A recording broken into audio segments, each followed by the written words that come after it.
ازيكم حبايب قلبي؟ عاملين ايه؟ يا رب تكونوا بخير ويوم جديد ويوم سعيد عليكم بإذن الله. اللي بيشوفني لأول مرة ما ينساش يشترك في القناة ويفعل زر الجرس عشان يوصلوا مني كل فيديو جديد بقدمه ان شاء الله. واللي متابعنا بالفعل ما ينساش اللايك للفيديو عشان خاطر يوصل لأكبر عدد من المتابعين ان شاء الله.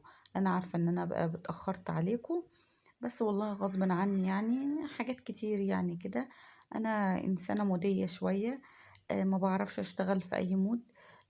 يعني الفيديو ده متصور بقاله كام يوم بس مش عارفة اسجله. ما بعرفش اتكلم معاكم يعني ولا اسجل فيديو كده وانا يعني مش مبسوطة او مش كويسة عشان ما ادكمش طاقة سلبية. تمام. كمان يعني ربنا يعين اهل غزة، ربنا يا رب ينصرهم، يا رب العالمين. والواحد بجد بجد متأثر قوي بيهم. انا والله في اوقات كتير ما برضاش افتح الموبايل ولا اتفرج على اي حاجة من اللي بيحصل دي، ولا حتى اتفرج على اخبار في التلفزيون، لاني بتأثر جدا باي حاجة زي كده. وده طبعا بيرجع يعني على نفسيتي طبعا وبيتي وولادي، وانا زي ما قلت لكم يعني بتأثر بالمود اللي حواليا قوي جدا. تمام. الفيديو دوت كان بقية الفيديو اللي فات اللي انا كنت عامله فيه تجهيزات للمطبخ. فجيت بقى بعد كده ايه، قعدت شويه بعد ما خلصت تجهيزات المطبخ وعملت الغدا. الغدا كان بسيط، عملت دي بصاره، البصاره الصعيدي والملوخيه. بس انا ايه، ولادي بيحبوا الملوخيه فيها زياده شويه وكانت خفيفه مني شويه، فاليوم ده يعني ما اتعملتش مني تمام كده. تمام. وعملت بقى شكشوكه وبطاطس محمره وسلطه وطماطم كده بالدقه، فلفل يعني وكده. وايه، كانت اكله حلوه كده وسريعه وخفيفه. طبعا اليوم دوت كان كله شغل معايا كده في المطبخ.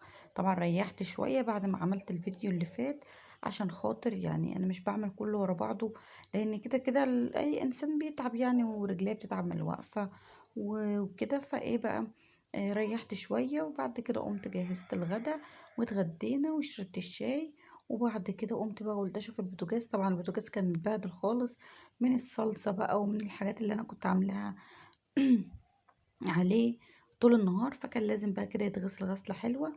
وبصوا كده لما يكون عندي الحوض فيه مواعين، تمام، بغسل الحوامل على البوتاجاز كده اهو.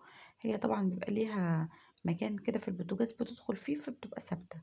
انت لو عندك الحوض مثلا ضيق او مش عارفة تغسلي الحوامل فين، اغسليهم مكانهم، حتى لو هتقلبيهم على الناحية التانية كده وتغسليهم.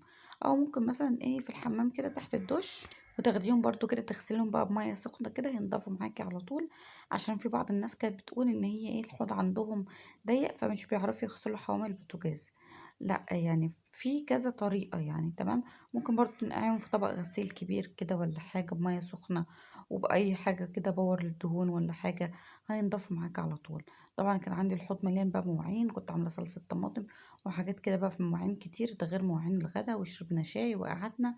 وانتوا عارفين طبعا ايه الواحد دايما كده ايه بيعمل يعني حاجات بقى أكل وشرب. وربنا يجعل بيوتنا دايما كلها عمرنا بالخير يا رب العالمين.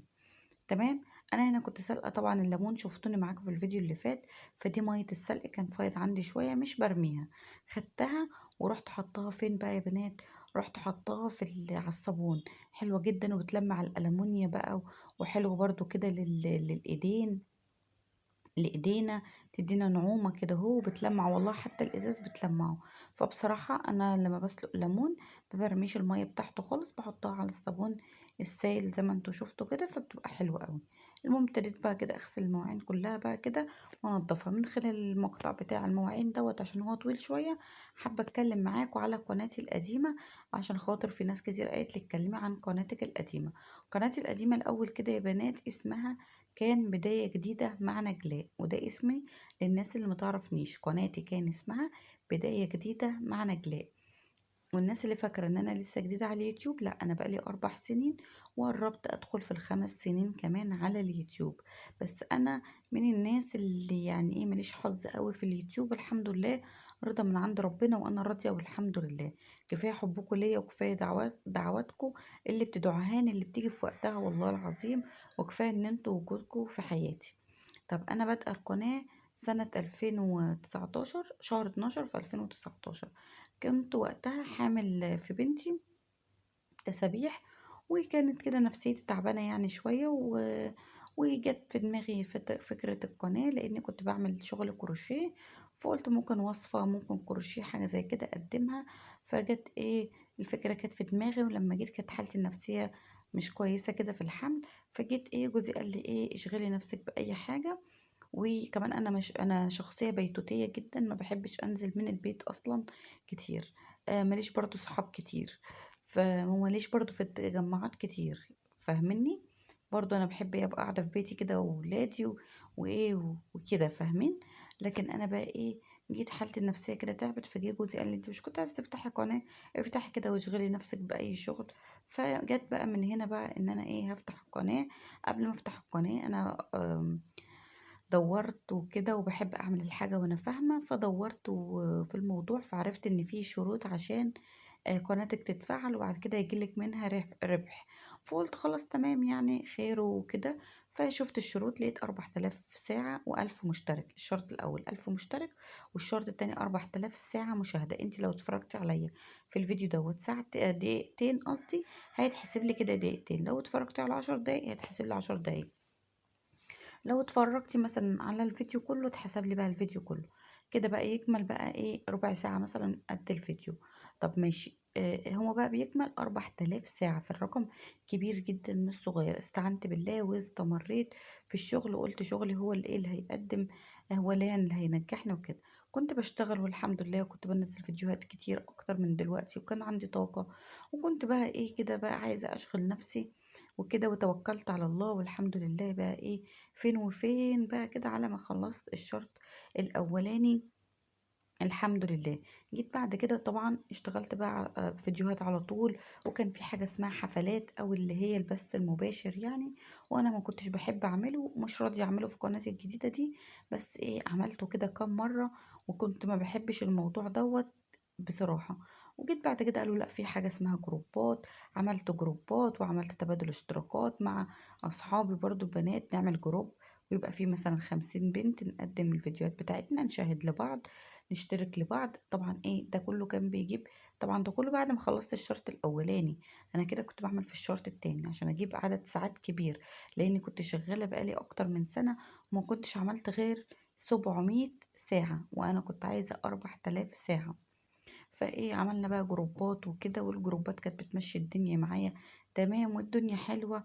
بس كنت باجي بقى لما اقعد فترة ما اشتغلش في جروب ولا حاجة، ابص الاقي ولا في اشتراكات ولا في مشاهدات ولا في اي حاجة.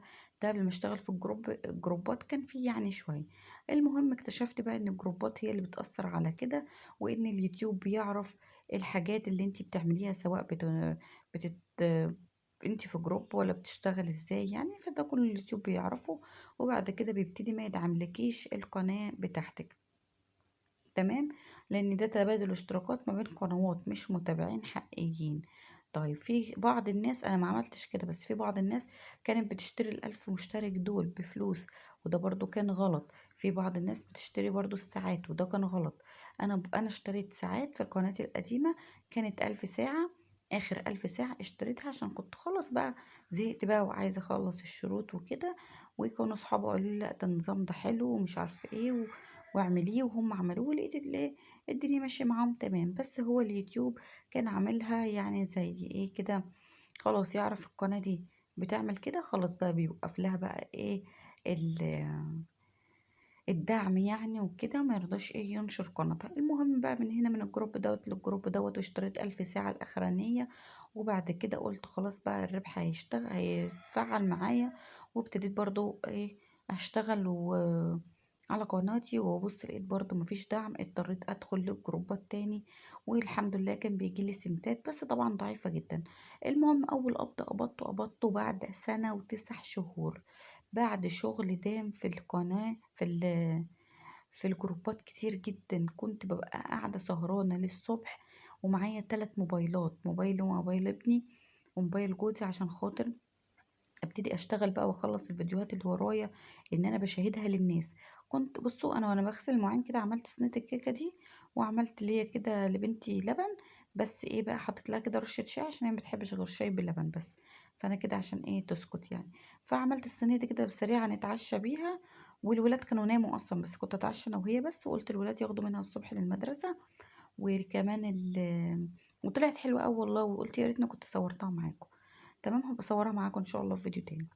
المهم بقى يا بنات بقى ايه، بطلت بقى انزل فيديوهات بسبب ما انا مشغولة على طول في الجروبات، من الجروب ده للجروب ده، نشاهد بعض ونعمل لبعض اشتراكات وكده، لغاية بقى ما الدنيا معايا خلاص قفلت خالص، وكنت زهقت من القناة وما كانش في دعم والقبض. يعني انا قعدت في القناة تقريبا 4 سنين ما قبضتش غير 3 مرات بالعافية وبشغل في جروبات.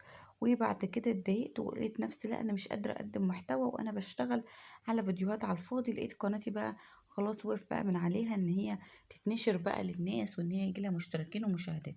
بس جيت بقى بعد ما سبت الجروبات بفترة كبيرة، جيت كده الاخر كام فيديو ابتدى يجيلي عليهم مشاهدات، بس يعني احسن من الاول، بس برضو كانت ضعيفة. بس بعد كده يا بنات انا كانت كل حاجة للقناة بالنسبة لي بتتقفل. انا من اول خالص من قبل ما اقبض اصلا جه وقف لي الاعلانات. فجيت بعد كده ايه، عملت القناة دي كبديلة ليها. لأ بُصّوا، أنا الأول وقف لي الإعلانات، فإيه صحابي قالوا لي اعملي قناة تانية واشتغلي عليها، قُلت لهم لأ أنا قناتي إن شاء الله هتتعدل وتتضبط وكده، والحمد لله اتضبطت. جه بعد كده حصل فيها مشكلة تاني، ومشكلة تالتة، كان كل شوية فيها مشاكل، لغاية ما رُحت عملت القناة دي إيه احتياطي يعني كده، عملت عليها وصفتين 3 وحطيتهم عليها. وبعد كده قُلت لأ أنا مش هالخم نفسي ما بين قناة هنا وهنا، أنا باحب قناتي وعايزة أشتغل عليها. طبعًا أنا من البنات اللي باشيل طبعًا كل حاجة خاصة بالقناة، وما فيش حد بيلعب في حاجتي ولا أي حاجة، بس أبُص ألاقي الباسوردات ضاعت، ألاقي حاجات كده بتضيع. ده بعد ما صليت صلاة استخارة تاني، لإن أنا كنت دايمًا بالاقي القناة فيها حاجات مشاكل كده بتعاكسني، فصليت صلاة استخارة إن أنا أكمّل فيها ولا أبطّل يوتيوب أصلًا. تمام. فلقيت الباسوردات والله العظيم بتروح مني، اعمل باسوردات جديده ابص الاقيها تروح، حساب الادسنس بتاعي نسيته. بصوا كل حاجه كانت بتروح مني من الالف للياء، لغايه ما زهقت خالص خالص وزهقت من القناه.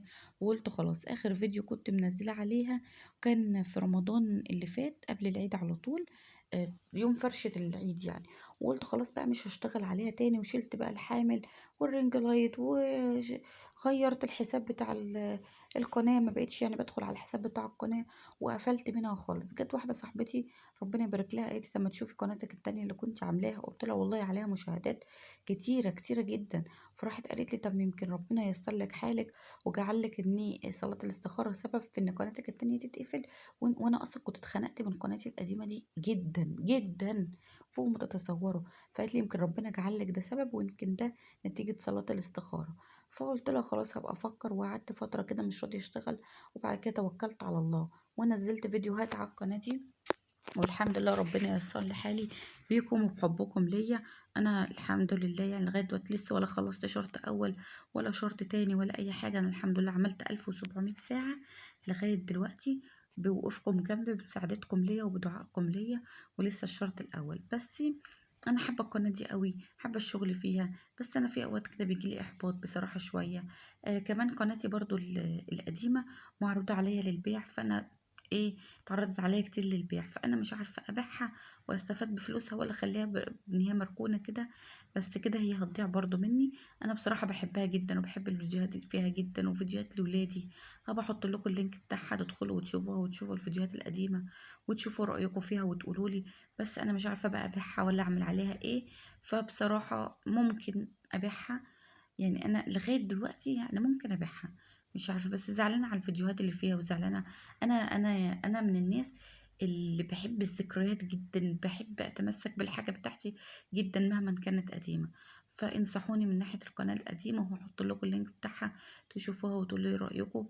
فده كان روتيني النهارده خفيف كده عليكم. يا رب إيه تدعموني من خلال الفيديو دوّة، والسلام عليكم ورحمة الله وبركاته.